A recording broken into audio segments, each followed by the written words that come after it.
Today, what we're going to talk about is your voyage, specifically Voyage 55, but this also applies to any future voyage as well. So what we want to share is an overview of what's the voyage all about, what are our goals of the voyage, more importantly, what are the things that you need to do to be successful in a voyage. Got more people to get. So with that, and this slide deck is in the town hall chat channel in Discord. If you go back to Wednesday, it's was posted on Wednesday. So in any event, first of all, what is a voyage? Okay, so a voyage consists, it's 6 weeks long, and there are 6 individual, or each week is a sprint in the 6-week period. So because we are following the Scrum Agile framework, we're using sprints and following Scrum. And the reason for that is we want to make sure that we're preparing you for the job market. There are other Agile frameworks out there, like test-driven development and extreme programming, but Scrum is arguably the most popular. It's the one that you're most likely to run into. So that's why we spend time on Scrum. We'll talk about the Scrum process a little bit later this morning, but also just kind of remember, keep it in the top of your head that we're teaching you the most basic version of Scrum that there is. So we're intentionally keeping it very simple and very basic, because it could take a year or more to learn how to effectively use every part of Scrum, and more importantly, to adopt an agile mindset. So in our sprints, we've divided the work in really 3 different segments. We've allocated the first 2 sprints for you to use to set the foundation for your project. And this is really important. If you just start coding right away, you're not going to be successful. You really need to take the time to meet your teammates, create a vision statement, and to look at the project that you're going to build. You need to define and prioritize what are the main user features in your project. And then once you have that feature list, then you can build your product backlog. Now, as your product owner is building the product backlog, you can also spend time in parallel creating a low fidelity wireframe that describes your UI UX. And then finally, at the end of Sprint 2, or in Sprint 2, you'll want to set up your team workflow. Now, quite often, what we see is that teams, they don't take 2 full weeks to complete all 7 of these steps. So it's okay if you complete the 7th step in Sprint 1, then start right away into your development process. Hold your first sprint planning session and dive right in. Likewise, if you finish in, let's say, the middle of Sprint 2, don't wait until Sprint 3 to start your development. Start it right away, because time is always your worst enemy in any project that you're going to be working on. So you want to really make effective use of your time. And while right now 6 weeks may sound like a long time, it's not long at all. It's going to fly by. So Sprint 1 and Sprint 2, those are really the first segment of the voyage, setting up your foundation. Sprints 3 through 5 are where you're going to do the actual development work. And this is sprints 3 through 6 is where you'll actually follow Scrum, which will give you an overview of that process shortly. But this is where you'll meet at the beginning of the sprint as a team. You'll look at your product backlog and decide what is it that you're going to build, or what tasks need to be completed in this particular sprint. You'll work on those. You'll develop and test your code, and just as important, at the end of every sprint, you should be developing or deploying your application out to the internet. And in fact, one of the things that we strongly suggest is at the beginning, even in Sprint 2, create a simple landing page and deploy it to the internet. And the reason you want to do that is that if you wait until Sprint 5 or Sprint 6 to deploy your application for the first time, if you run into a problem, you've deployed your application at its most complex state. So it's safe to assume that if you run into any deployment issues, they're going to be complex because your application is at its most complex state. So do yourself a favor and deploy your application, early in the voyage. And then finally, the last segment is Sprint 6. You can still code in Sprint 6. There's no problem with that. But you need to start thinking towards, closing out your application. So in Sprint 6, you need to do your final testing. You need to do any polishing and refinement of your application. And then finally, at the end of Sprint 6, you'll be submitting your project submission form that we will use, we being the Chingu admin team, to review your how you ended up and to generate certificates.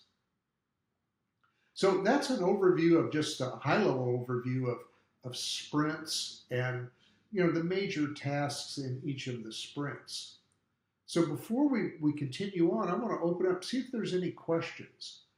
And if you do have questions, feel free to post them in the chat channel. The Google Meet chat. Or you can speak up in the voice as well. Either way is fine. I had a concern. I'm a beginner, so I was wondering, will there be someone on the team that will be able to guide us? I have to look at your team. We do assign Voyage guides to teams, but I don't believe we had enough Voyage guides for every team this time around. And what a Voyage guide is it's an experienced Chingu who's volunteered to spend 1 to 2 hours a week answering questions that their team may have. So I'll have to check on your team. Okay, thank you. Yeah, when we open up the Voyage on Monday, in your Discord team channel that we'll provide, there will be a directory that'll show the Discord IDs of all of your team members as well as their role. Whether they're a developer or a Voyage guide or a product owner or whatnot. Okay, got it. Thank you. Oh, you're welcome. Yeah, good question. So let's, before we go any deeper, let's talk for a few minutes about, what's the goal of a voyage? We all need to be kind of level set on this to make sure we have a common goal, the same goal as our teammates. So the first thing is this is obviously a team project. And while at universities and boot camps you may have worked on teams, it's most likely that you have not used an agile framework like Scrum in your team projects. So one of our goals is, in order to help you prepare for the job market, we want to make sure that this is a team project where you build experience in soft skills, not just technical skills. So soft skills are things like, using Scrum, communicating with team members, potentially negotiating with team members over features, that type of thing. So we want to make sure you get that type of experience. Oops. Again, we mentioned that this is 6 weeks in length. Our sprints start on Monday and end on Sundays, and they're 1 week long. Now, when you get out into the job market, you'll find that different companies and even different projects within the same company they have different lengths of sprints. Sometimes they're 2 weeks, sometimes they're a month. I've rarely seen them go over a month, uh, but they can vary in length. But for Chingu, it's 6 1-week sprints. And again, one of our goals is, like I just said, we want to follow the Agile methodology. So since most companies are Agile these days, and since most organizations are using Scrum, that's what we're focusing on in the Voyage. And in building soft skills and refining your technical skills. So when I said earlier that we want you to, your goal is to build soft skills, that doesn't mean that you won't gain new technical skills. You will. And these are technical skills that some of them will be specific to developers, some will be specific to Scrum Masters and product owners. It depends on your role as to what your technical skill is, but you'll be refining those technical skills. And the most important thing is remember that you're working together to turn what you've learned. You've built up this body of knowledge through independent study as well as formal studies. So you've got the knowledge, but what you don't have is the experience of applying that knowledge to a real project. So that's what we're trying to provide here. And the real simple reason for that is if you look at positions, job openings, you'll find that candidates for the same job opening, they all have similar technical skills. But where they differ is they don't have the same number of soft skills, and they don't have necessarily the experience at applying what they've learned. Now, just a little quick story. Chingu was formed because my co-founder went through a boot camp and excelled at the boot camp. He did very, very well at it. And he spent a lot of money on the boot camp. But the problem is that when he got out, he found that he didn't know how to actually use what he had learned. So he knew NPM, he knew JavaScript, he knew CSS. But what he hadn't learned is how to put all of that together to build a project with other people. So that's why Chingu got started, and that's what the goal of the Voyage is. Now, ATK, I'm going to hold off on your question for just a little bit. We're going to talk about that later, if that's okay. All right, any questions on the goal? Okay. Yeah, and don't hesitate to speak up. We love questions, and that's what we're here for in the roundtables. We want to make sure you're prepared for your voyage.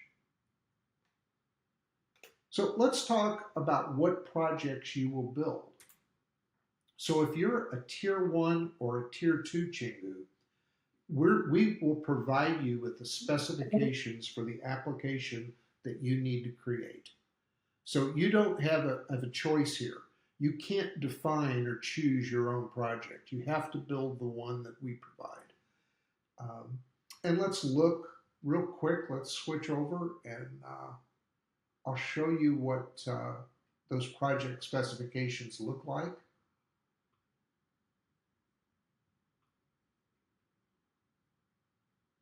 What I'm going to show right now are the specifications for the project that we provided for Voyage 54, the last voyage, just so you can see the format of what we provide.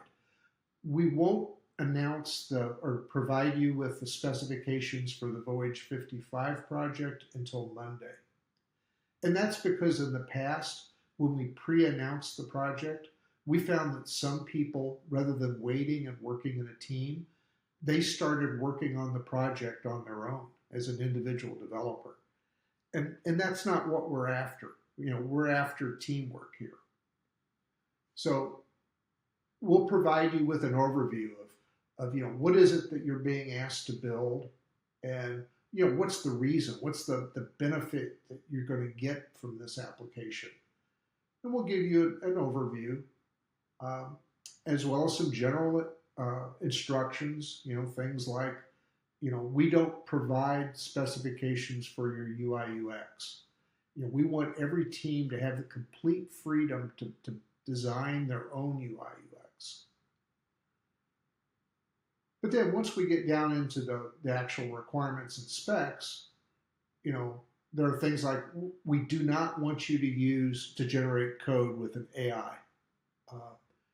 The reason for that is that if you've used code generated by AI, these AI tools like ChatGPT or Gemini or GitHub Copilot, one of the things you will have found is that the code isn't the best code at all.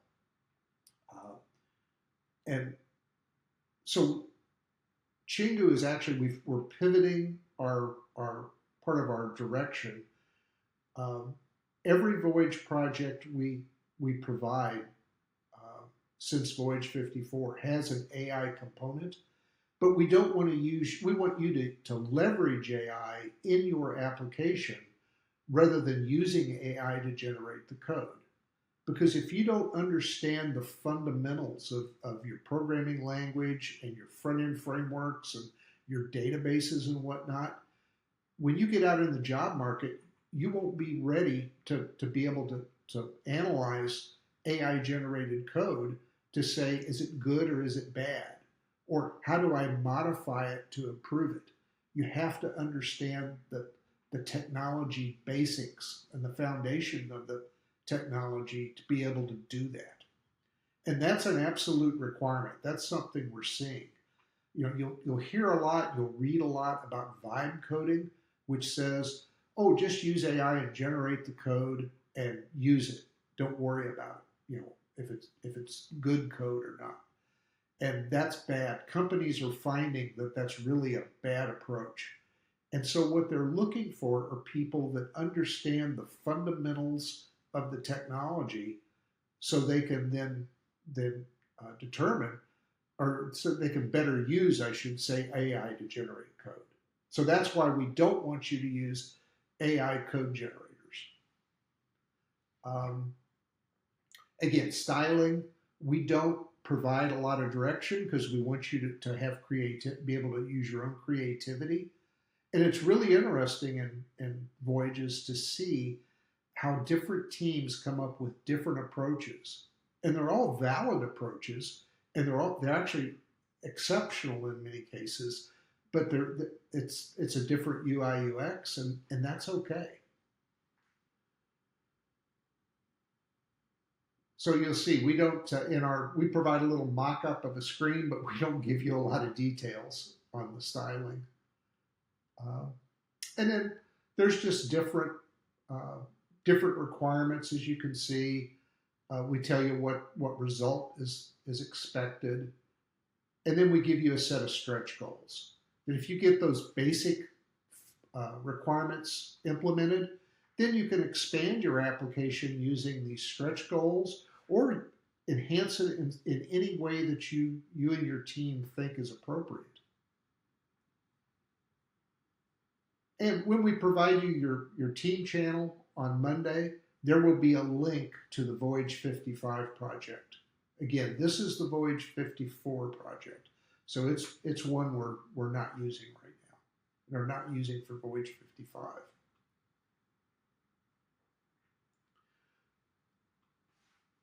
So if you're a Tier 3 team, that's Tier 3 is a full stack, then you have a choice to make.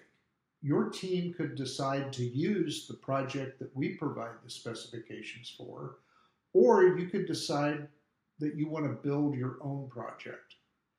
Now, what I would advise is I've seen teams that take way too long in deciding what project they're going to build if they choose that route. So you want to try to choose a project, in sprint 1. You definitely don't want to wait until sprint 2 or later, because again, time is your enemy, and if you take too much time deciding on what you're going to build, you're going to take away from your time allotted to actually create the app. So again, to summarize, tier 1 and tier 2, you have to build the project we give you the spec for. If you're tier 3, you get the choice of choosing our project or coming up with your own. And this was from Wednesday. Voyage 55 is now, the signups are now frozen. We actually are in the process of configuring the Voyage, creating the repos and the team channels and whatnot. So what I would suggest is if you signed up for Voyage 55 but you didn't complete your commitment form, check your emails. We emailed a reminder to everyone daily, actually, to submit it. But if you get that submitted, we'll put you on the wait list for Voyage 55. And if any openings come up, then we'll use that wait list to fill the gaps. Yeah, so any questions so far on the projects? And if you want to see what projects have been done in the past, if you go to devto/Chingu,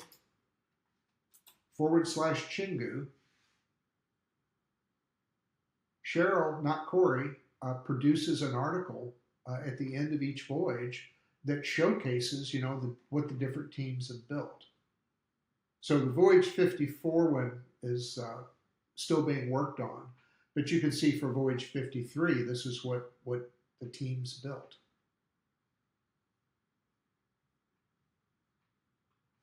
So any questions? Let me put that URL in the chat, so Google Meet chat, so you'll have it.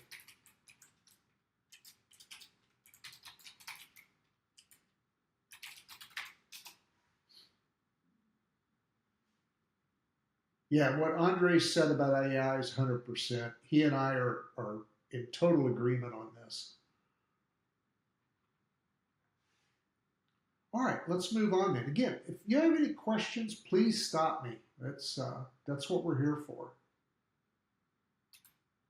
All right. Hi. So Thank you so much, Jim. yes, go ahead. Yeah. Excuse me. What tool are we going to use? I'm sorry. What? I missed that. Tool, as in the management tool, like Jira. We're using as now. Which of the project tool are we using? Your team can choose any tool that you wish. What I would suggest is use a tool that the majority of the team members are familiar with, because you don't want to spend a lot of time learning the tool and having that take away from development time. But in the past, we've had teams that use Jira, they use Trello, they've used GitHub projects, they've used Miro. So that really is a choice we leave to each team. Thank you. Cool. Good question. Any other questions? Okay. All right, so how are teams formed? First of all, each team has team members in different roles. So every team will have at least developers in it. And depending upon how many people sign up for the voyage in different roles, you may have a product owner, a scrum master, a UI UX designer. In fact, we have one team in Voyage 55 that has 2 UI UX designers. You might have a data scientist, and you may have a voyage guide. So I think all of these you're probably familiar with, except for the voyage guide.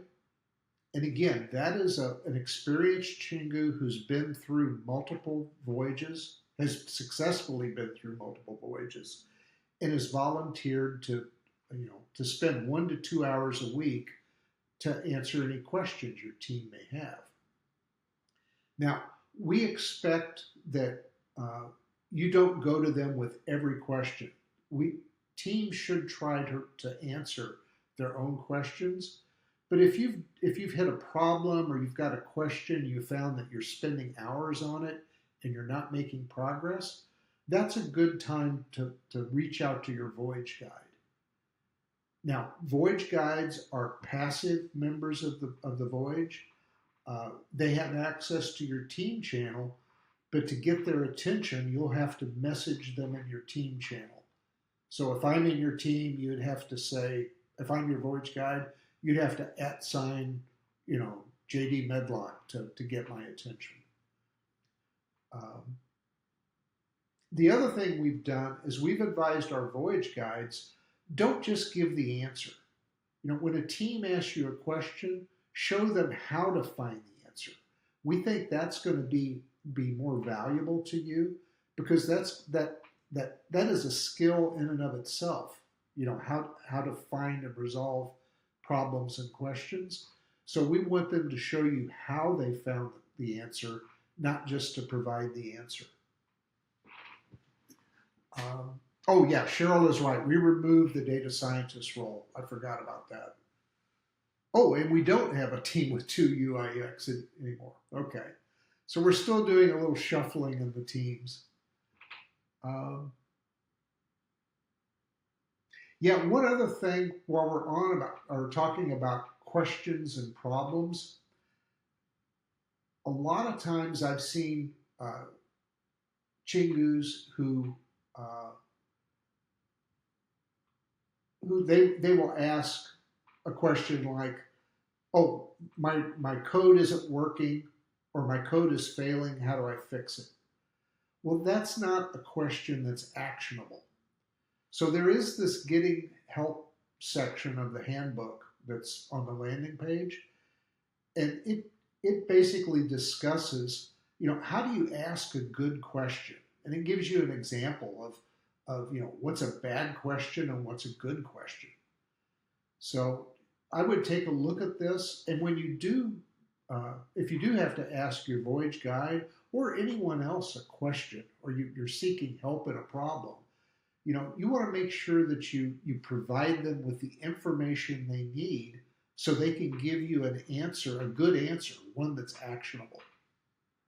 So we won't go through this today. I'll let you do this, but in fact, let me paste the URL for you in the chat.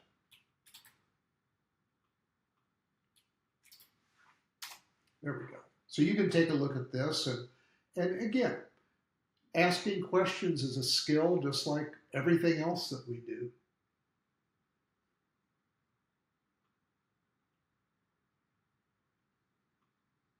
All right, so how do we form teams? So first thing is everyone in your team will be in the same tier.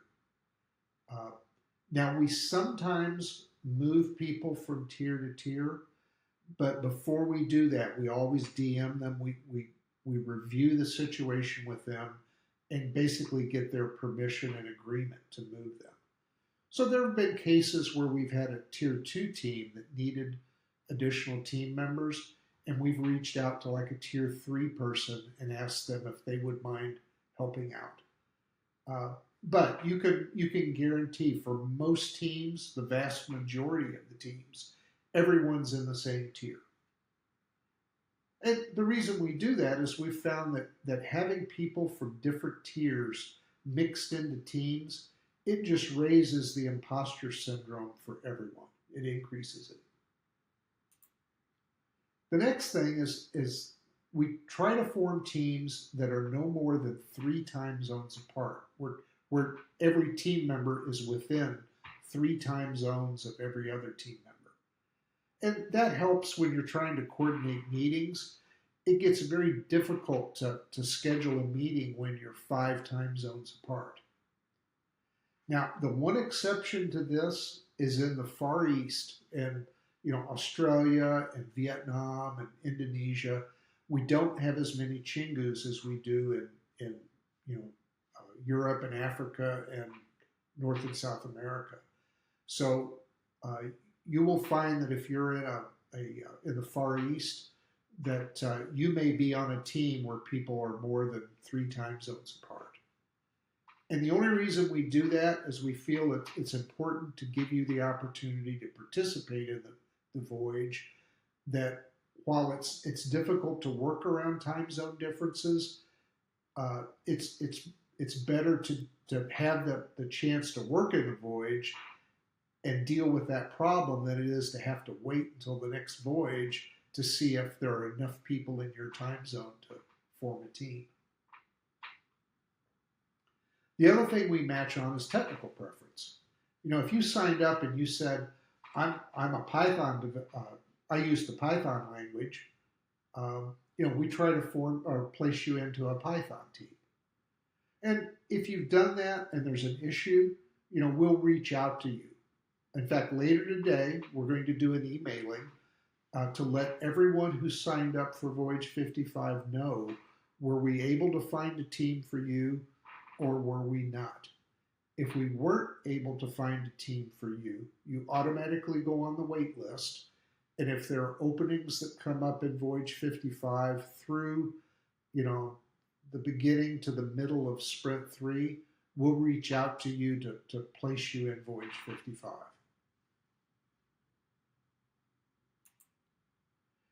The last thing we match on is a pairing request. You know, we have one team that the core members of the team, I think this is going to be their 4th voyage. But on that voyage sign-up form, they asked to be paired together. So we tried to honor that. And there are Chingus who have requested specific people that they want to be on the same team with. We try to match you up as well, as long as the person that you want to be matched with has, you know, same tier, similar time zone, and similar technical preference. And then finally, team size. You know, our teams range typically 4 to 9 teammates spread across these roles. We try to form teams with no more than or no fewer than 3 developers, because 2 developers, that's pair programming. So every team will have multiple developers, and they may have a product owner, a scrum master, a UI UX designer, and a voyage guide. Oops, I went too fast. So one note, when the voyage starts, you may see that your team has 2 product owners or 2 scrum masters. There are 2 types of people that fill each of these roles. So the primary, if you see primary product owner in your team directory, that's, again, we'll post that in your team channel. The primary is someone who's experienced as a product owner or a scrum master. You might also see a shadow product owner or scrum master. And that's someone who maybe they don't have the experience they need to help coordinate a team, or they don't have like their certification yet as a product owner or scrum master. So they shadow, and the primary acts as essentially a mentor to them. So they can ask questions of the primary, and the primary can actually assign them tasks to perform, team coordination tasks to help them build up their experience. So again, if you have a product owner, you'll always have a primary, and you may have a shadow. So any questions? The other thing to note about shadows, many times shadows are a little more passive. They're not quite as active. So because they're taking their direction directly from their primary product owner or scrum master, they typically don't participate in chats as much as other team members. And that's just because of the shadow role. So, any questions? Or comments or disagreements? All of the above are welcome. Hi, Jim. Yes. It's Robin. I do have a question. Yeah, go ahead. Just around the shadows, is there any specific expectations from the primary to help or guide or assist any Scrum Masters or product owners? Is there any set expectations, or is that something that you can agree upon amongst each other? I think that's a good place to start is to talk amongst one another. But the only expectation is that the primary should make themselves available to to answer questions that the shadow may have, and questions specifically around their role. Okay. We don't intend for the primary to be like a full-blown coach or a trainer. The primary's focus should be on helping the team, helping to coordinate the team to create their app. And their secondary goal is to help the shadow. Okay. But Thank you so much. I appreciate it. Oh, no worries. We have found this to be really helpful because most, Chingus like to help one another. And we have some very experienced primaries that have done a really good job at coaching and, I shouldn't say coaching, but mentoring their shadows and helping them build that experience so they can be the primary on a team in the next voyage. Okay, brilliant. Thank you. Oh, So I you're guess you welcome. can agree upon maybe creating some sort of learning plan or path for them if there's obviously agreed time. But yeah, thank you so much. Yeah, and I would say in terms of like a learning plan, that's based upon the availability of the primary. Not everyone has a lot of time available. So it's perfectly fine if the primary only has time to answer, questions. Now, what the primary should look to do is that in later sprints, once they've, this is something to talk about with the shadow, but it's perfectly acceptable that the primary may ask the shadow to lead one of the scrum events, like the sprint planning session. And then the primary can observe and can be there to help out if there's anything that the shadow is unable to handle, any questions from the team or anything like that. All right, so let's move on. What's expected of you? How do you be successful in a voyage? Oh, so the thing that drives Chingu more than anything else is this is a place where we want everybody to be respectful of one another and to support each other. So I always pick on Reddit. I'm on Reddit absolutely every day. But Reddit is an example of a platform where things can get very heated. You can, in fact, this has happened to me where I've asked what I thought was a simple question and then felt like I was attacked for asking the question. We don't want Chingu to be like that. There is no such thing in Chingu as a question you can't ask as long as it's done in the right way and as long as it doesn't violate our ethics, our code of conduct. So be respectful and support your teammates. We're all here with the same goal in mind, and this isn't a competition between us. Participating in a voyage, it's going to take, about 8 to 12 hours a week. Voyages are hard, and we have designed them to be difficult.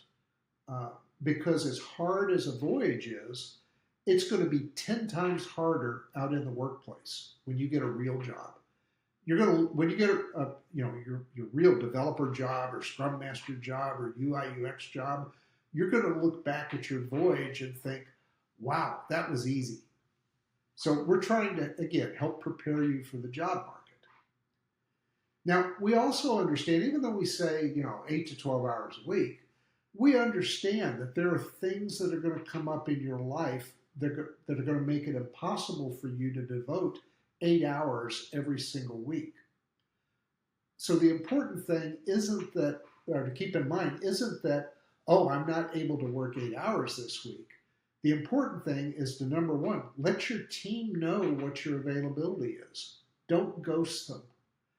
Everybody's got a phone or a tablet, a laptop. everyone has a way to let your team know what your status is. So if you find that oh, something has come up, maybe unfortunately, maybe you've become ill and you have to take a few days off, let your team know.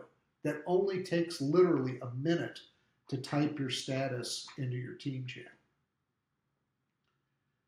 But then likewise, you may find that you have extra time in a given sprint. So, you may want to work more than that 12 hours. So yeah, it's all about communication and collaboration, which is, interestingly enough, the next point. To be successful, it takes a lot of communication. And that's really, I think, the major difference between a team project and an individual project. With an individual project, you don't have to talk to anyone. You can make decisions. You can do things. You can write code in a particular way. You can choose your technical stack, and because it's just you. But in a team, those are all examples of things that you need to discuss and agree on with your teammates. And we found over the almost 9 years now, we've been doing Chingu. We found that communication and collaboration on a daily basis, teams that do that are more successful. And the people that do that are more successful actually on the job, out in the real world. Now, I do want to mention active listening. I've chosen to highlight that because many times what we think of as active listening is if someone else is saying something and we're quiet, we're not saying anything. But all too often what happens, especially in a disagreement, is someone is saying something, but rather than us thinking about processing, thinking about what is it that they're saying and what's their motivation for their position, what we're doing is in the back of our minds, we're coming up with, okay, how do we counter this? How do we refute what they're saying? Or how do we build our own case? So active listening is more about, again, thinking about what the person is actually proposing and what their motivations are.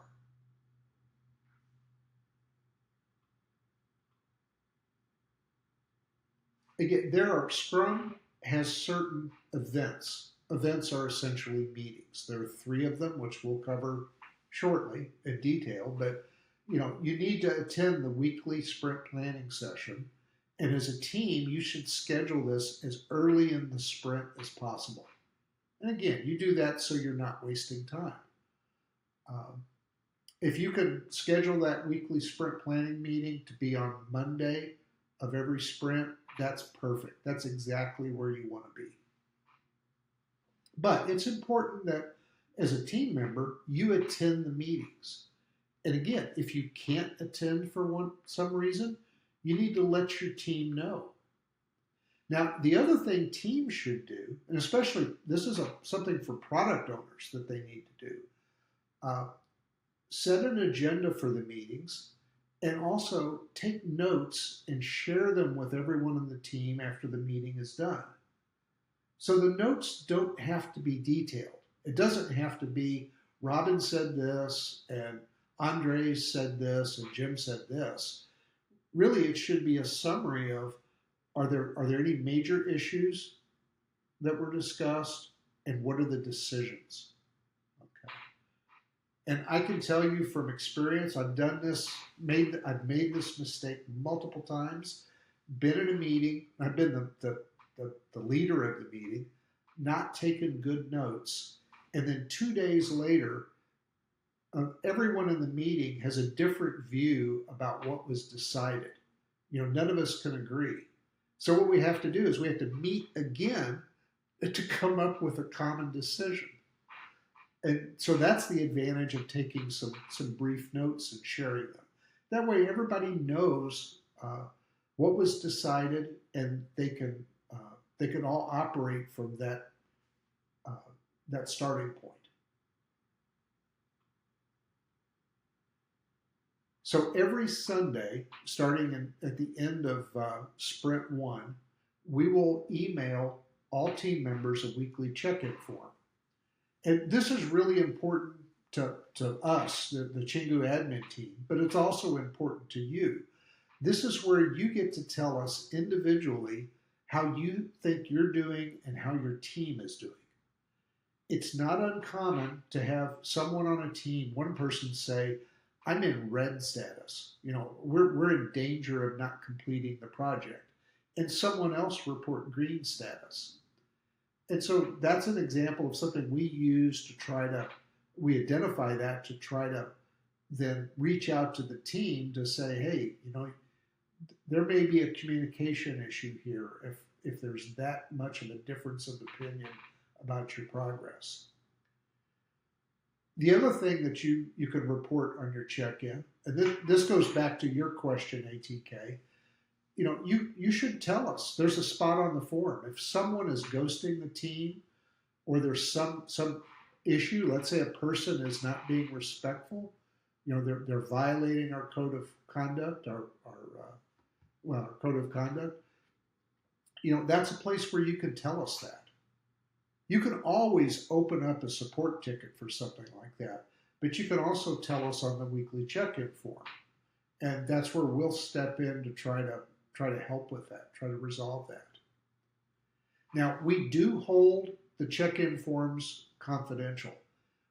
What you tell us in your check-in form, we don't share your name with anyone else on your team or outside your team. Now, for some situations, like if you, let's say you say that someone has been not been respectful in their discussions with the team, what we will typically do is we'll reach out to you to ask for a screenshot of an example. And then if we determine that, yeah, we think that's really disrespectful, and I mean something very blatant, something that's sexist or an attack, something just really bad, name someone calling someone else on the team a name, we will reach out to that person, but we won't tell them where we got this information. We just say, hey, we understand that this issue may have come up, and we need to work with you to help resolve this. So again, we keep your check-ins confidential. Now, the way the check-in works is that they're due by, for past voyages, they've been due by Monday night at midnight Chicago time, Central Daylight Time. In this voyage, we're probably going to move that back to noon on Monday, Chicago time.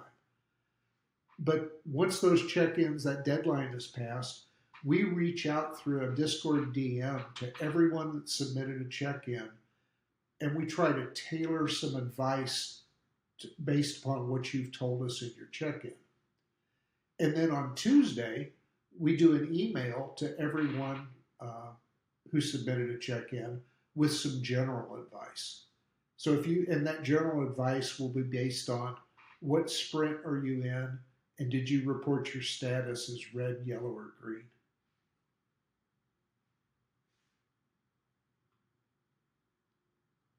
The other expectation is follow the Scrum framework. If you look in the handbook, let's go to the Voyage section. Well, there's two places. On the landing page of the handbook, down at the bottom, there's a set of project resources. So there's an overview of the Agile methodology. And then there's also a list of Agile tools that teams have used in the past. So this is going back to that earlier question. If you're interested in ClickUp, this will take you to ClickUp. This gives you some of the considerations of each of these tools, the pros and the cons. But also in the handbook, if you go to the Voyage section, and there will be a link to the Voyage section of the handbook in your team channel when you get it, there's a diagram that shows, what's to be accomplished in each sprint. But in the sprint 3 through 5, this is where we give you some more specific definitions of, what is Scrum, what are the Scrum events, and, what do you do, as well as links to helpful resources. So those are good starting points if you're not familiar with Scrum. Now, we have seen teams in the past, both inside Chingu and outside Chingu. We've seen teams that are Scrum teams, but when they run into like a major issue or a deadline, they begin to abandon Scrum and just start working as fast as they can, and not always with a lot of coordination between teammates. We ask that you use Scrum when things are going well, but also when things might not be going well. And the reason is time and again, we've seen that Scrum gives you the framework that helps you organize your teamwork. So when things are bad, I actually think Scrum is more valuable when things aren't going well than it is when things are going well.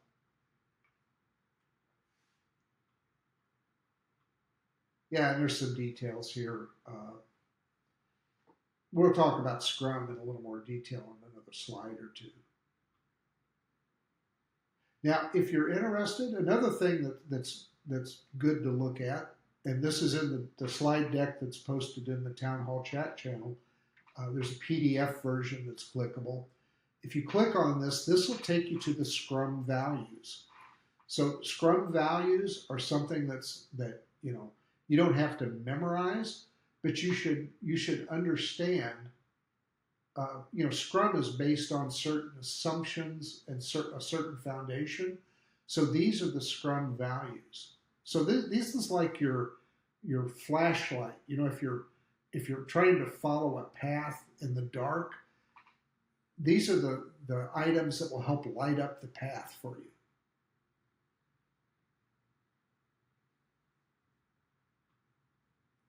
Any questions?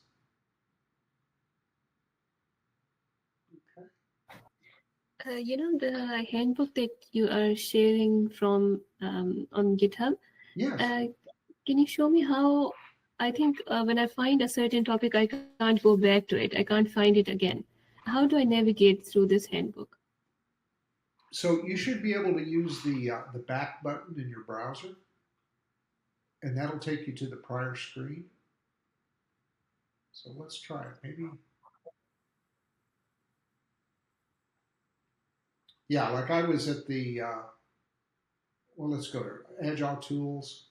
If I click on it, and now I want to go back,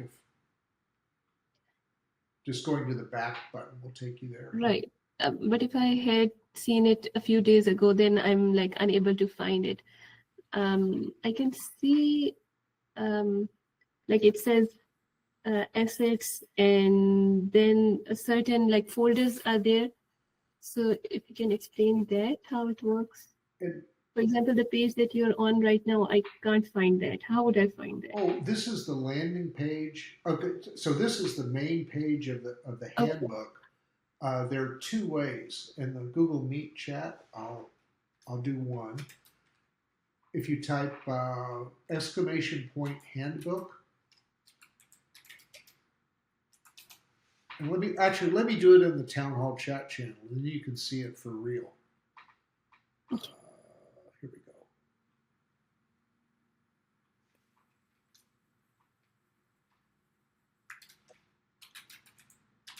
Or like we do for user. Yeah. /user. Okay. Well, for the handbook, it starts with an exclamation point. Right. Yeah. Okay. Same method. Right. The other place is I believe there's a link to it in the Read Me First channel as well. Okay. And when you get your team channel on Monday, we have a link to it in the team channel as well. Okay. Okay. Thank you. Oh, you're welcome. Any other questions? That's a good question. And we are working on ways, by the way, to make it easier to find things at Chingu. So there's more coming in the next few weeks. Yeah, what Andre said as well, once you get to the handbook, the repo, you can star it in GitHub and it'll be added to your GitHub favorites. Yeah, they are being easy on me, Andres. It's up to you and Dinesh to turn the heat up on me.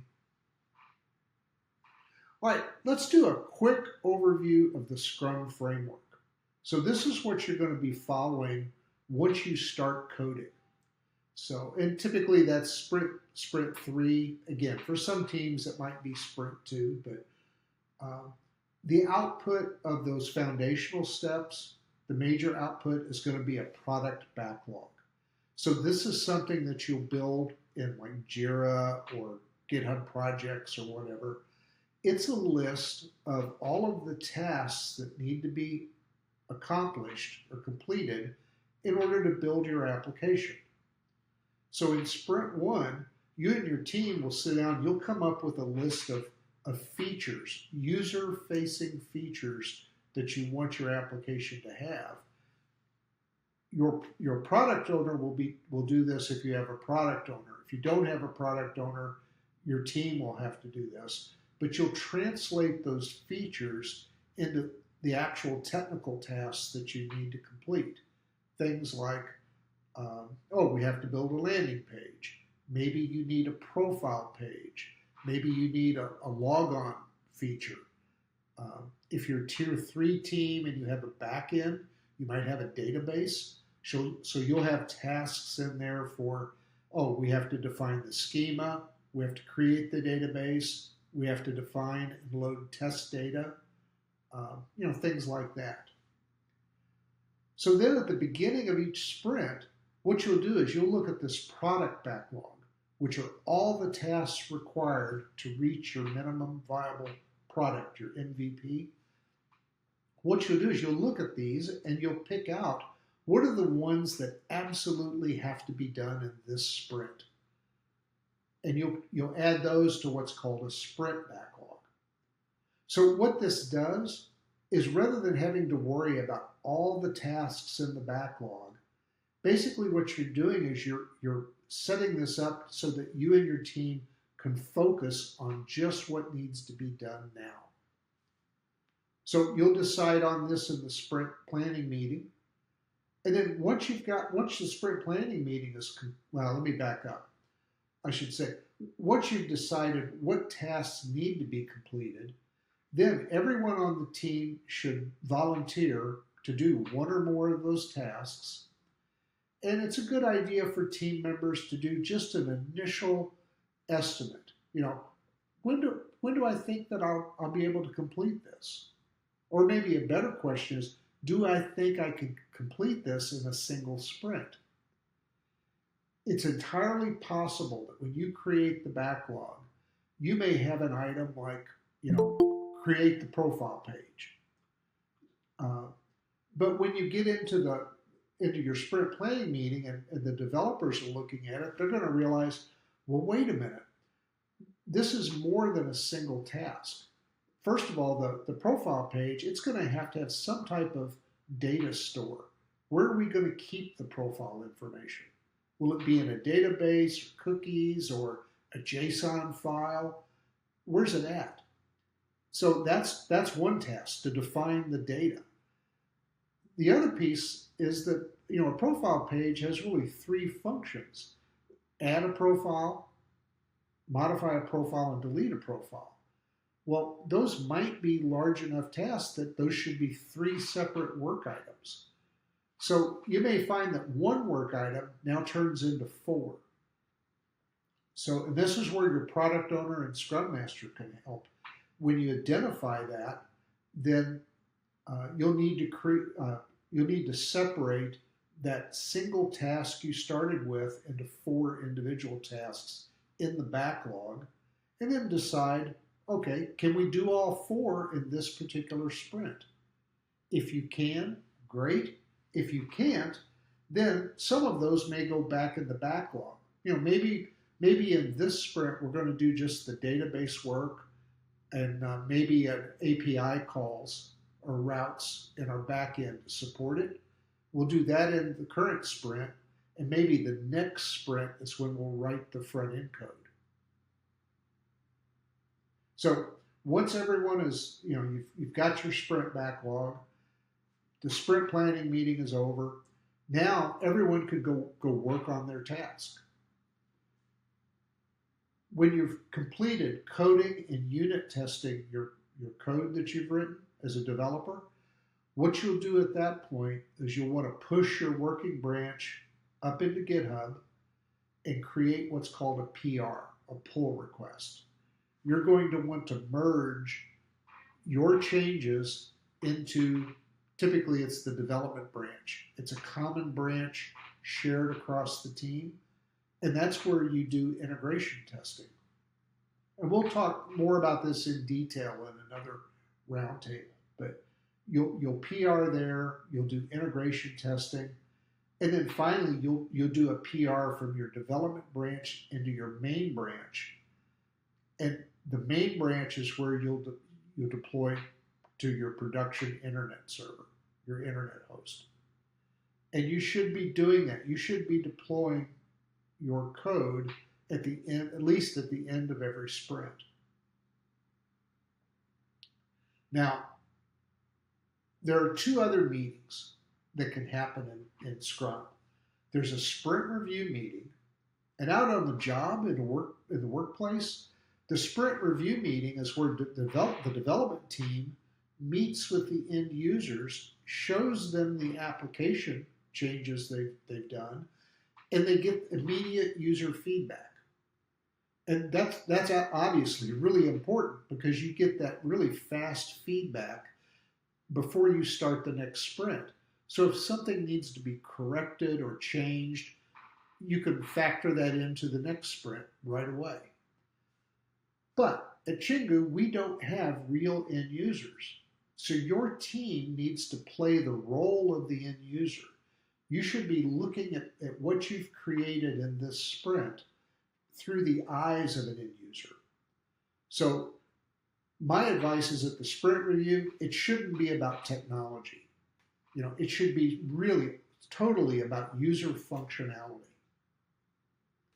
Now there's a second meeting that's the sprint retrospective. This is where the team meets and they talk about not necessarily what they produced, but how did they work together. So you're looking at your internal processes, things like how long does it take for a PR to get reviewed? If the average amount of time it takes for a PR to be completed from the time it was created, if that's 4 days, that's way too long. That's a problem. So in the retrospective, your team will look at issues like that and come up with, okay, what can we try in the next sprint to correct that problem? So the retrospective is all about changing and upgrading your processes and procedures that you follow as a team to get better. And I think this is one of the things I found most valuable, I've personally found most valuable in Scrum, is the retrospective is a way for your team to get better and more efficient sprint after sprint after sprint. Now, many teams don't have the time to coordinate 3 separate meetings. I mean, that's best. That's a best practice. But if you can't, you could do all 3 meetings in your sprint planning session. You could start that meeting at the beginning of the sprint with a review of the prior sprint's output of the application. Then you could do the retrospective, where you're talking about how do you get better as a team. And then you can finally go into sprint planning for the new sprint. What I found is the review and the retrospective, if you're doing it that way, they take about 15 to 20 minutes apiece. Sprint planning, when you start the voyage, you'll find that sprint planning can take a long time. It could take an hour and a half or over an hour at least. But as you get to know each other better, and as you get more experience built up, in the later sprints, you'll find that sprint planning doesn't take as long. Now, I want to back up. I see that ATK had a question. Does every team member have to be on board before the team moves on? So the answer there is not every team member, but by on board, do you mean do they have to have joined the team channel, or do you mean they have to agree on a decision? For the latter, if there's a decision like, that question we had earlier about what project management software does the team use? The team should agree on that, but it's the majority of the team should agree. So it's really, think of it as like a democratic voting. Now, if what you're talking about is before you could start, does everyone have to have joined the team channel? What I would say is give it 24 hours. When we make the team channels available on Monday, if someone hasn't responded by Tuesday, don't wait on them. Go ahead, schedule your kickoff meeting, get started on your project. You can use that first 24 hours to get to know one another, maybe to start scheduling the meeting.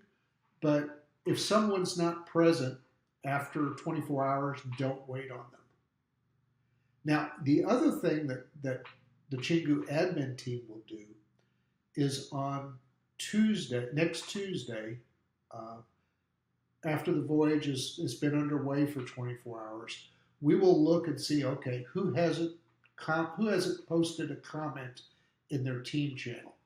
So we don't look at the actual message, we're just counting the number of messages everyone has posted. If we see that there is a team member that has not posted any messages, we'll email them and tell them they need to join the voyage right away. If they don't join by Wednesday at noon Chicago time, we remove them from the team. Because what we found is teams tend to wait on people that aren't communicating. And so it slows down the whole process. So by removing team members who aren't participating, doing that early rather than later, that helps the team progress a little faster. So thank you for asking. I hope that answered your question. Are there other questions? Yeah, and we do that, by the way, in every sprint. Starting in sprint 2, we'll do that analysis on Sunday. We'll email team members who haven't communicated for the entire sprint, and then we give them 24 hours. So on Monday, we'll remove them if they haven't responded.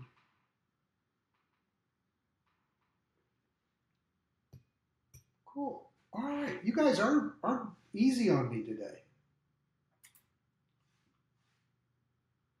Yeah, there is, by the way, if you have questions about Scrum, there is an official Scrum guide. It's free for download. And Scrum right now is at the 2020 level. And I'll post this link in the Google Meet channel for you as well. There are parts of Scrum that we don't emphasize at Chingu because we know that so many of you, this is your first exposure to Scrum. So we're trying to keep it as simple as possible. Because again, companies where I've helped them implement Scrum, it takes 12 to 18 months to get that done. Because it also requires, out in the real world, you're not just teaching Scrum to your technical staffs. You're including all the stakeholders.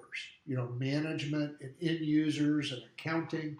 Anybody that has an interest in a project, you're making them aware of Scrum, at least at some level. We obviously don't teach Scrum to end users, but we do give an overview so they understand the process and how it helps them. All right, so what are some best practices for success? Above and beyond everything else we've talked about. So number one is read and follow the handbook. Now, it doesn't mean you have to read it and you don't have to memorize it, but become familiar with the handbook. I mean, specifically the Voyage section. Because it lays out in a fair amount of detail what you need to do for each, I scrolled too far, for each step in the process. So for example, that meeting your team and scheduling a kickoff meeting. This gives you a lot of information on not just, what to do, but why you want to do that. Conducting the kickoff meeting in your team repo, we actually give you a sample agenda for that meeting. You can modify that. You can come up with your own agenda if you wish. But there is an example of that can help you out. And then we also give you a link to Schedule, which is a way to get everyone's meeting availability. So Schedule lets you identify or helps you to identify what are the common free times for meetings across the entire team. The one other thing I'll mention, and it'll be in your team channel, there is a utility called Hammer Time.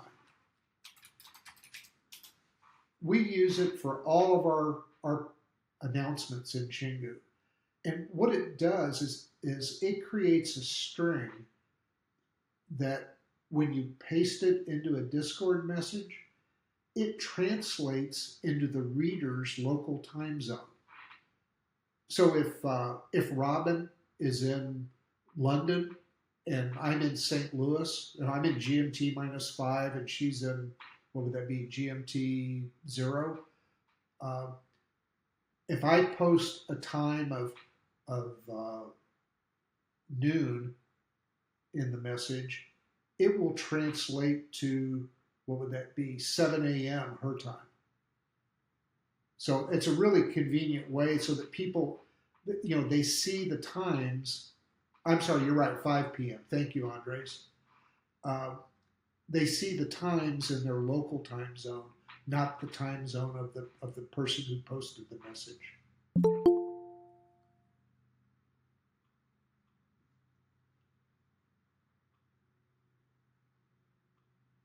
All right, be careful of the scope of your project. Again, 6 weeks isn't a lengthy amount of time. I found that teams have a tendency to try to build a project that's too much for that amount of time. It's far better to have an application that has fewer numbers of features, that is bug-free, and where all the features work, the user features work really well together, than to have an application that has, tens or hundreds of features, but it's got lots of bugs and inconsistencies in the application. And remember, you should be able to use this application in like a job interview to show a company, here's what I've built in a team. So you want that application to be a very, very solid and very complete application. So it's your best interest to keep the scope small, or as small as possible, not just because of the time, the 6-week voyage, but because you want to use this after the voyage ends.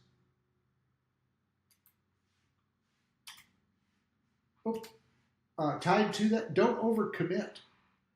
Let's say that my son has a birthday, and I've got to travel to a different region of the country to celebrate his birthday. So I'm only going to have 4 hours in a sprint to devote to work. Well, don't commit in your sprint planning session to doing tasks that may take 20 hours if you've only got 4 hours available. And most importantly, let your team know that, hey, I'm not going to be as available in this sprint as I have been in other sprints. So don't overcommit.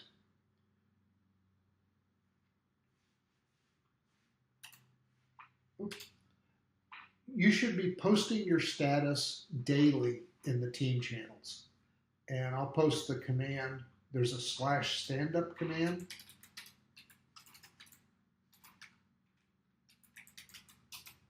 You can post this in any channel, but if you post it in your team channel, it prompts you for 3 questions. Basically, you know, what have I completed and what am I working on? Well, what have I completed? What am I working on? And do I have anything that's blocking my progress? So once you fill that out, it posts that into your team channel so the rest of your team can see what's your status as well as their status. So this will make it easy to share. Now, the team channels that we provide in Discord are what are called forum channels. So basically that means you can create permanent topics in your team channel. You could create one that's called Daily Stand-Up. And then if everyone posts their stand-up every day, you've got one place to go look for everyone's status. I'll get to your question in just a moment, Rob. I'm going to finish this one and we'll go back. Now, quite often, people will say, well, my status hasn't changed, so why do I need to post it every day if it's not changing? Well, to me, if I'm your teammate and I see your status isn't changing, you know, after 2 days for sure, I'll reach out to you and I'll ask, hey, I noticed your status isn't changing. Is there anything you need help with? Many times we are shy. You know, we're hesitant to ask for help. So by posting your status, that gives your teammates the opportunity to ask questions and also to volunteer to help if there's something that's blocking your progress. So back to Robin's question, do you have any advice for teams on how to prevent their project scope from becoming too large?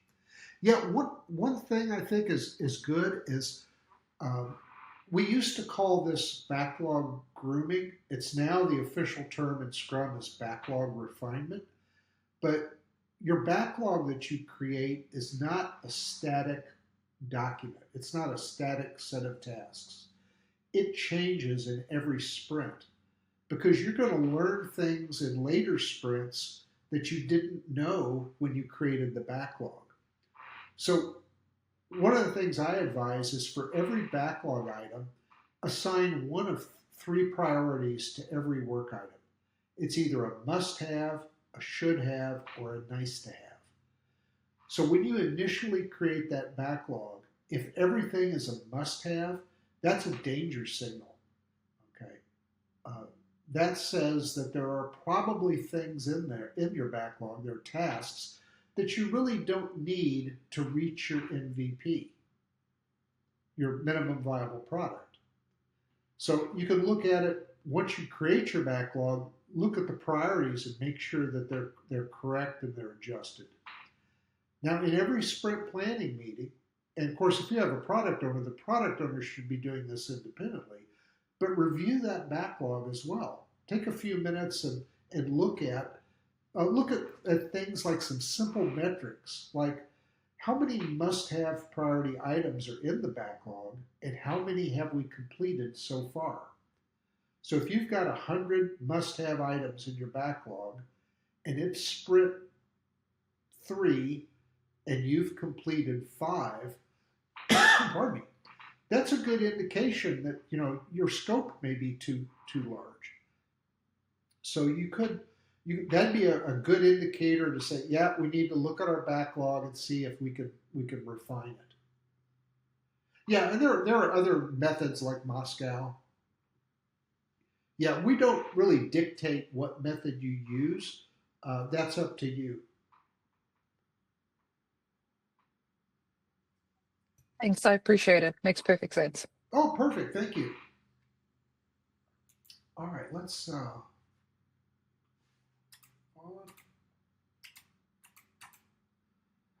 it should go without saying, but attend all the team meetings and take notes, simple notes. Not you don't have to write paragraphs.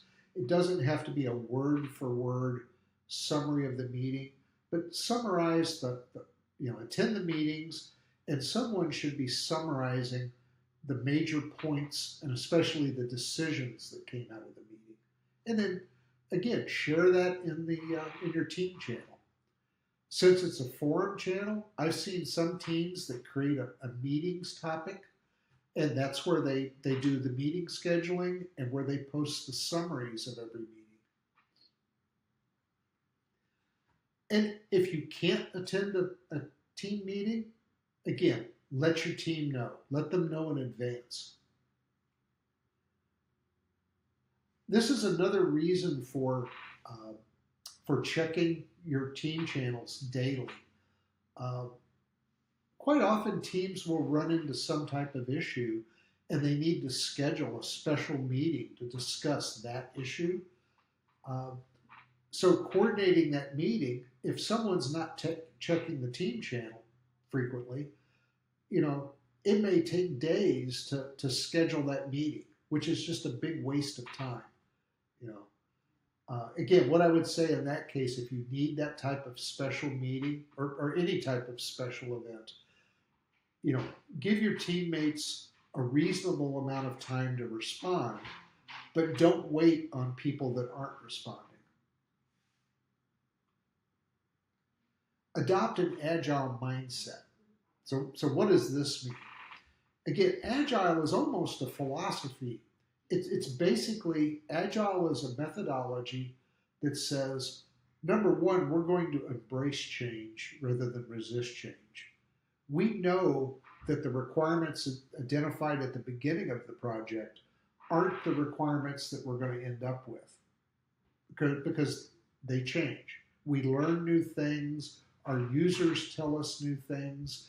We encounter bugs, for example, or issues in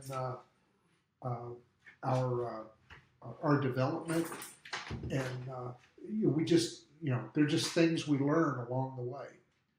So Agile addresses that by implementing an iterative development process, which is what we just talked about in that Scrum cycle. At the beginning of every sprint, we're going to identify what is it we need to do. We're going to do the work, and then we're going to deploy it and go on. In older methodologies, particularly one called Waterfall, which was used by almost everyone. It's still in use today. You did 100% of the design, and then you did 100% of the coding, and then you did 100% of the testing, and then 100% of the documentation, and then you deployed and released the application to your end user. Well, that's very logical. It's a logical progression, and most people understand it, when they're exposed to it. But what happens in reality is you do that 100% of the design, then you get into coding and you learn something new. So you have to stop, you have to go back, update the design, then resume the coding. And then you hit another issue. You have to stop the coding. You have to go back to the design. So, and that happens throughout those different phases in Waterfall. So that's why Scrum has really taken the industry by storm over the past, or it's become so popular over the past 25 years, is because it addresses that specific issue. So let's see, Private Anon says, who would you suggest be the best suited to log the decisions and meeting details? So I think for sprint planning, the product owner is the best one, to be real honest. Or a combination of the product owner and the Scrum Master. Now, this is up to each team. In traditional and very strict Scrum, it should be the Scrum Master. But I think this is something that in Chingu, your product owner and your Scrum Master should be working together. And in a way, the answer is kind of everybody, because even once the POs and the Scrum Masters produce a summary, the developers, everyone on the team should be reading it, UI UX people and whatnot, and they should look for it. Is there anything that's missing, or is there something that was misstated that we need to refine? And they should go back to the PO and the Scrum Master to point that out. Because we all make mistakes. I do anyway. Andres doesn't, but I do. That's a joke. Andres and I have been friends for years. Yeah, why would I make mistakes? All right, so that's the agile mindset. And that's why earlier when I said that, when I've worked at companies where we were implementing Scrum, it took a year to 18 months. That's the reason why. It's a mindset change. And then supporting your teammates is the best practice of all. In teams, no individual is going to be a winner or a loser. It's the entire team is going to either win or they're going to lose. In other words, you're going to either complete your MVP or you're not going to complete your MVP as a team, not individuals. And that requires supporting your teammates. And it takes, if you go back to those Scrum values, it takes a lot of courage, especially when you're earlier in your career, to ask for help. So that's something I would call out, and you should talk about as a team. In your kickoff meeting, I would suggest that you emphasize that it's perfectly fine, not perfectly fine. It's actually encouraged to ask for help when you need it. That's something really hard for teams to do. All right, and then the last item here is acquaint yourself with the 3 pillars of Scrum. So if we look at those, transparency. One of the things that sets Scrum apart from other methodologies is that information is available to everyone. We don't try to segment information based upon your role.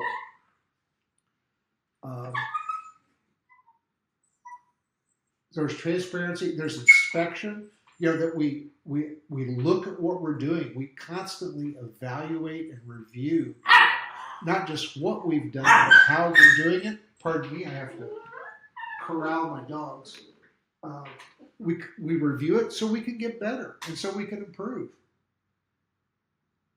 And then the last pillar is adaptation. You remember when I talked about, just briefly, the waterfall methodology? One of the byproducts, the bad byproducts of the waterfall methodology was that project managers got in the habit of resisting change rather than embracing change. And the reason is no one wants to stop the project to back up and update an earlier phase before they go forward. So in waterfall, it was really common to see really complex change management procedures. Things like all changes have to be reviewed with a change management board, and certain changes have to go up to the vice president level. And basically, they were, while again, they might make sense on the surface, what they turned into, it was basically ways to resist change. And that's why many waterfall projects delivered end products that were missing features that the users needed. So let's go back. So any questions on best practices? And for that matter, any questions on anything, because we're now at the end. You'll see in this deck at the end, there are links to the handbook, as well as some other useful information. But I'd want to open it up. I'm just gonna ask about sprint before. Yeah. Like, what to do next if a sprint wasn't executed well, and we just go back to the backlog, right? Yeah, Yet that sprint was Yet that sprint was actually kind of important because it helps with the must-have features. So what's the next step to Yeah. do? What happens is if at the end of the sprint you haven't completed an item in your sprint backlog, it automatically carries over to the backlog of the next sprint. And along with that, what it does is it reduces your team's capacity uh, in the next sprint. So let's say that you're doing an average of 5 tasks a sprint, uh, and an item in this sprint carries over to the next sprint. What it means is you probably need to set a target of doing 5 tasks in that sprint rather than 6 tasks. So it kind of sets you behind. So that's why it is very important to make sure that your backlog items are accurate, in terms of they're not too large, that they should be very granular. It's also a reason why team members need to put thought into the sprint planning and to be committed, to the project. Because if let's say I'm on a team, I volunteer for that task to create the database. Okay, and then I decide, well, I'm going to go play racquetball and I'm going to lift weights and I'm going to go to a movie. I'm just not going to put as much time into the project this week, so I don't get that database task completed. Well, that's a pretty fundamental task, and if I haven't shared with my team that for whatever reason I'm not spending time on the project, now you're behind schedule, because you've got items in the backlog that you need to finish, but you've just reduced your capacity to complete them. Did that make sense? Did that answer your question? So basically, it will just carry over to the next sprint. Yes. It's needed to be finished. Yeah, that's exactly right. And if your team is using a Scrum technique called story points, basically story points are a measure of the relative complexity of a task compared to every other task in the backlog.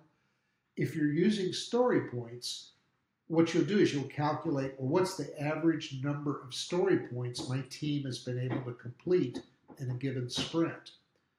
Well, let's say that your average as a team is 10 story points. If you have a backlog item or a task that's 5 story points and you didn't get it done in this sprint, that means in the next sprint, your team can still only shoot to complete 5 story points. That's something we'll try to have another roundtable on. You don't have to use story points in Voyages, but that's an example of how to kind of measure that. But yeah, basically you're right. The item carries over to the next sprint. Let's see now, private and non. I don't know if this is a good place for suggestions for the startup command, having it use yesterday in its language. Yeah, that is, I'll pass that along. Ruben is the author of that, and I'll ask him to see if he can change that. So what other questions do you have? Or concerns or disagreements? All of the above is okay.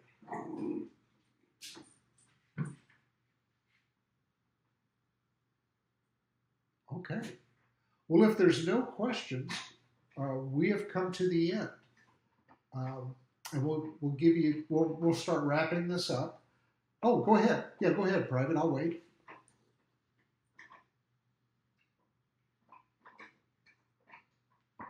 Oh, you just wrote it. I'm sorry. Would you say that the project management side of the Voyage is just as valuable to make public? Yeah, I would actually. That's a really good point.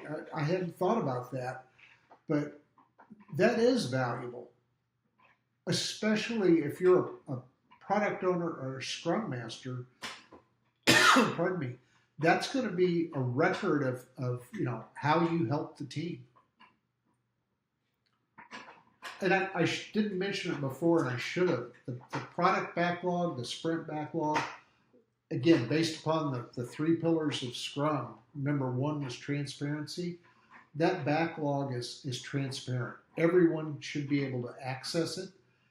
And what I think is a really, really good best practice is team members need to review that as well as POs and Scrum Masters. And when you see an issue, let your PO and Scrum Master know. When you see that there's maybe the description of a user story isn't quite accurate, or maybe you think that a user story there should be an epic created, and instead of one user story, 3 user stories. You should point that out as well. Actually, for a lot of teams that I've been on, where I've been the product owner, I've opened up the product backlog to allow team members to post questions in it and to make suggestions right in the individual product backlog items. Now, if you do that as a team member, your responsibility is not to change the backlog without talking to the rest of the team. That's something that needs to be coordinated. And I have seen occasionally in a Chingu team, they will have created a backlog, and someone will go in and totally change one or more of the backlog items. And it really disrupts the entire team, because now assumptions that other team members have made are no longer valid. Plus, the change that the one team member made may not even be valid. So you always have to again, communicate and collaborate. Are there any other questions? I hope that answered that for you. So next week is going to be our first sprint, right? That's right. The Voyage will start on Monday morning, Chicago time. That's Central Daylight Time. It will start no later than noon on Monday. Now, our track record from past voyages, we've always beat that deadline by several hours. So don't be concerned if it starts earlier. In all likelihood, it will. Now, the other thing is, depending upon your time zone, that may be the middle of the night for some people. So plan on working in the Voyage in your normal time zone, your normal working hours. You don't have to get up at 3 a.m. because that's when the Voyage starts in your time zone. Wait until the next morning. Let's see, what if we had meetings for work? So that's, your team should coordinate your meetings to try to find a common time among all teammates where everyone can attend. And it may mean that rather than holding, your sprint planning session at 9 a.m. on a Monday, maybe that's 7 p.m., off work hours. Yeah, what Andre said, same thing. You just have to coordinate that. Last voyage we could only do a meeting in weekends. There was no room for weekdays. It was actually quite hard. Yeah, what I would say is, in that case, again, talk to your team. And even though you may not be available for meetings, you should have a few minutes to be able to review the team channel and to make comments. But yeah, and what Dinesh said is true. In that first sprint, you need to try to have that kickoff meeting as soon as possible. Now, let's review real quick. What's going to happen between now and the start of the Voyage? We actually created the GitHub repos this morning. If your team needs an additional repo, we'll give you one. If you need more than one, just open a support ticket and one of the admin team will create it for you. So we created the repos. We're doing quality checks the remainder of today, and there's a little realignment of people in teams we're doing. Tomorrow, we will create the team channels and we'll populate them with information to help you get started. Again, things like there'll be a directory of everyone that's on your team, along with their time zone, their role, and their Discord name. There'll be links to the Voyage guide. There'll be links to the project specifications, things like that. But you won't get access until Monday. On Monday, that's when we'll grant access to the repos and to the team channels. And once we've done that, we'll do an announcement in the V55 announcements channel to let you know the voyage is underway. Let's see what else. Oh, we'll also do an emailing at that time to email you to let you know that the voyage is underway.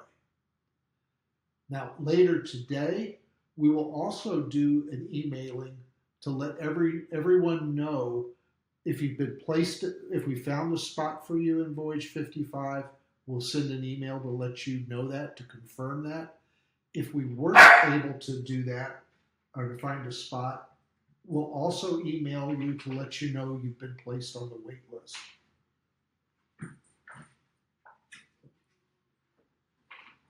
So, yeah, that's pretty much what's going to happen between now and Monday. Oh, one other thing. It will be most likely tomorrow. We will assign, for everyone that we found a spot in Voyage 55 for, you will see a new role added to your Discord account. You'll get a role called Voyager. And in the V55 announcements channel, we'll prefix all our messages that we post there with @Voyager. So that channel will light up, so you'll see when there's a Voyage-related announcement. And I think that's it in terms of preparations. We will continue to post status information in the V55 announcements channel tomorrow as we work through our checklist of setting up, the voyage, the steps required to set up a voyage. So questions, comments, concerns, anything at all? Okay. We're going to give you the rest of your Saturday back. I appreciate everyone showing up and your questions. Thank you so much for those. If anything comes up between now and the start of the voyage, again, remember we're going to do some emails later today. It'll probably be another 4 hours or more before we do any emailing. But you should expect emails. If you would, one of the things you can do, if you haven't received emails from us before now, place @chingu.io in your whitelist. That way our emails won't get routed by mistake to your junk or your spam folder. So good luck, everyone, on Voyage 55, and we'll keep you posted. Thanks. Have a good one. Oh, I forgot I had my camera on. Yeah, thank you. My pups. Have a good one. Bye. Bye. Bye-bye. Bye, everyone.